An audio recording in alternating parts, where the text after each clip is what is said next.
যে কোনো পরিবারের কাছে এক দুঃস্বপ্নের নাম সড়ক দুর্ঘটনা।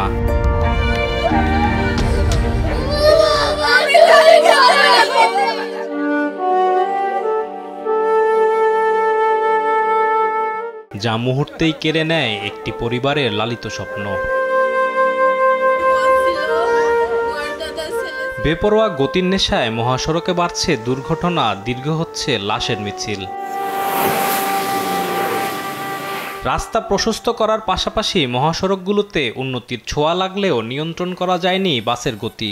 যাত্রীরা বলছেন, সড়কে সিসিটিভি ক্যামেরা ও পুলিশের টহল থাকলেও তা মানেন না যান চালকরা। একটা গাড়ির সাথে আরেকটা গাড়ি যে ওভারটেকিং টেন্ডেন্সিটা সেটা অনেক দ্রুতই বেড়ে যাচ্ছে। তো তাদের মধ্যে যে ড্রাইভারদের মধ্যে একটা কম্পিটিশন যে আমি এর আগে যাব, আমি ওর আগে যাব। যাত্রীর কথা কোনো কথা শুনে না ড্রাইভার, যাত্রীর কোনো মানে পাত্তাই দেয় না, যাত্রীরা যা বলবে তার বিপরীত। 2024 সালের পরিসংখ্যান বলছে, সারা দেশে ৩,৬৪৮টি দুর্ঘটনায় মারা গেছে ২,২৪০ জন, যার মধ্যে ৬৭৬টি দুর্ঘটনার কারণ ছিল বাসের বেপরোয়া গতি।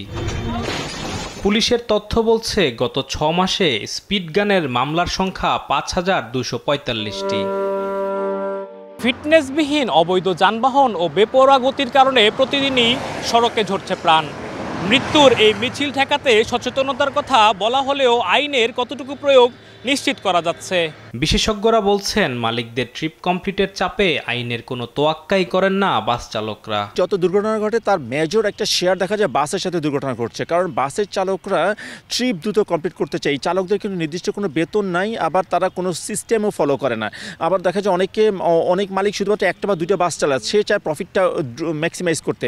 এই সিস্টেমগত কারণে দেখা যাচ্ছে আমাদের আনসেফলি তারা গাড়ি চালায় এবং দুর্ঘটনা ঘটায়। শুধু তাই না, বাসে যিনি চালাচ্ছে সেই চালকরা দেখা যাচ্ছে অনেক ক্ষেত্রে রুট চিনে না, যে শুধুমাত্র ঈদকেন্দ্রিক তারা গাড়ি চালায়, ফলে এটাও একটা বড় কারণ। পাশাপাশি আমাদের সড়কের অব্যবস্থাপনা তো রয়েছে, বিশেষ করে বিভিন্ন ইন্টারসেকশনগুলো বাঁকগুলোতে পর্যাপ্ত সাইন মার্কিং থাকে না, ফলে দেখা যায় চালক কনফিউজড হয়ে যায়। এদিকে হাইওয়ে পুলিশ বলছে, পর্যাপ্ত স্পিড গান বসিয়ে দ্রুতগতির যানবাহন নিয়ন্ত্রণ করা হলেও মালিকদের সদিচ্ছা ছাড়া দুর্ঘটনা কমিয়ে আনা সম্ভব নয়।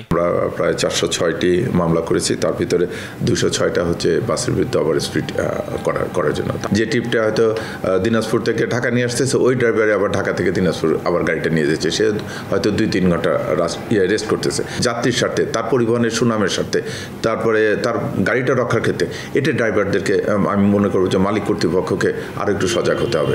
মহাসড়ককে ফিটনেসবিহীন যানবাহন ঠেকাতে আইন শৃঙ্খলা রক্ষাকারী বাহিনী কাজ করছে বলেও জানান তিনি। আলিমুজ্জামান সাফওয়ান, দেশ টিভি, ঢাকা।